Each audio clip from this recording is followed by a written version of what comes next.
Welcome to the channel, everybody. Let's get right into your news headlines. So what are your priorities? I mean, yesterday we heard from Scott Bessent in his hearing talking about tariffs serving many purposes, as well as extending the tax cuts. From your standpoint, what's most important and needs to be in that bill? Putting border aside, I recognize border is your number one priority. Border is a top priority, and the president's going to take steps on day one. We're going to follow with legislation on that, but making sure that we address inflation that has been just attacking the paychecks of so many hardworking American families, bringing down energy costs. This president needs help to make sure that we, as he said, drill, baby, drill. So drill, baby, drill. Oh, drill, baby, drill. Drill, that's what I'm talking about. Let's get some of them fuel costs down, see if we can't get the fuel and the groceries and all down. Becoming energy independent again. That's going to be a critical way to bring down inflation and impact prices at the grocery store and at the pump, and housing prices as well. It seems like your colleagues on the left do not want to acknowledge what's going on in terms of the wide open border. 145 House Democrats voted against a bill to deport illegal migrants convicted of sex crimes. I mean, they are already... Okay, what's going on here, guys? 145 House Dems vote against a bill to deport migrants convicted of sex crimes. This is the thing right here that blows my mind. This is what, separates. How can you not want to deport anybody? I don't care who it is. I mean, I know we can't deport American citizens, but why would you not want to take care of, why would you want to have anybody here that's doing sex crimes? It's going to be convicted of sex crimes. These people have been convicted, not that we suspect, it's not that they have been convicted of sex crimes. Yet 145 them voted against a bill to deport migrants. That has to settle in. Wow. What is wrong? What is wrong with people? Why? That's what blows my absolute mind right there. That's what right there. That's what makes me think of, to be honest, the good and evil. You have to be. You got to have, like, I don't know, man. You got a demon in you. You got something. I mean, like, this is hard. This is hard to understand. Why would anybody want to have people here like that? What is actually going on with these people? Already convicted of sex crimes. They're against deporting them. The legislation passed yesterday in a vote of 274 to 145. All Republicans voted yes, and any illegal migrant who's convicted of or admits to sex crimes or domestic violence will also be deported and barred. Admits, they ain't going to admit to no sex crimes. But look, how can every Republican, 200-something Republicans, all the Republicans vote to deport migrants convicted of sex crimes, and 145 Democrats, 145 devil Democrats didn't? From entering the country again. Your thoughts? What went down yesterday? It was shocking just to hear how radical the Democrats were behaving, and the rhetoric that we were hearing. They were defending, essentially being apologists for domestic abuse. I was a domestic violence prosecutor when I was an attorney. I know these victims and their families.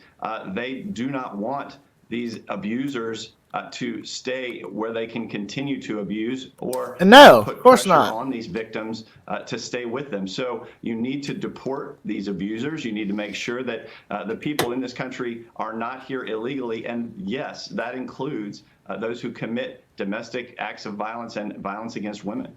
Congressman, you've reintroduced the One Agency Act this week, which would consolidate federal antitrust enforcement within the Department of Justice's antitrust division. Tell us more about that, as I know DOJ is looking to cut agencies if it can. Absolutely. You've got a lot of overlap between the FTC and their regulatory efforts in terms of antitrust and the DOJ and their ability to go after the strangling of marketplace control by single entities, whether it's in the healthcare industry, whether it's in the technology industry. The DOJ is the better place. They have more authority when it comes to criminal matters. So the FTC is duplicitous, and it should be actually rolled into the powers of the DOJ. Congressman, before you go, I just have a question on China, because I thought it was interesting yesterday China. that Besant said that China is already starting behind the 8 ball because it has not met its end of the 2020 deal in terms of buying all of that agriculture from America that it said that it would. What does that mean in terms of President Trump's early days once he gets going Monday? And do you support removing Chinese stocks that trade on our exchanges if they're already on a DOD blacklist? It's amazing to me that you've got companies that are on the DOD blacklist and they still trade on U.S. exchanges. Hold on just a moment, guys.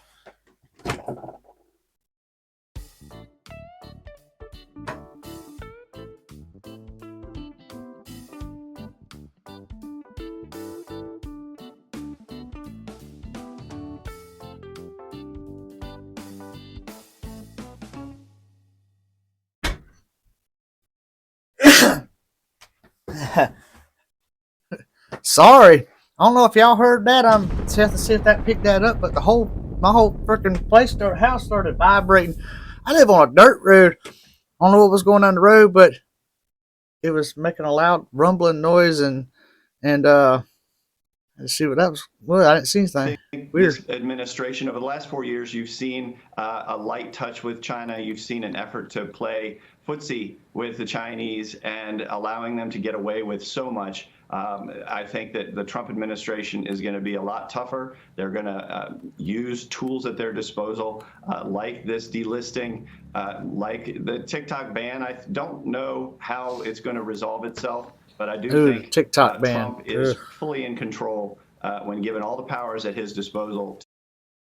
Yeah, Trump is fully in control and given all the powers to his disposal. I can assure you that he'll use all of them that he can. I hope that he uses them all for good, and not anything else.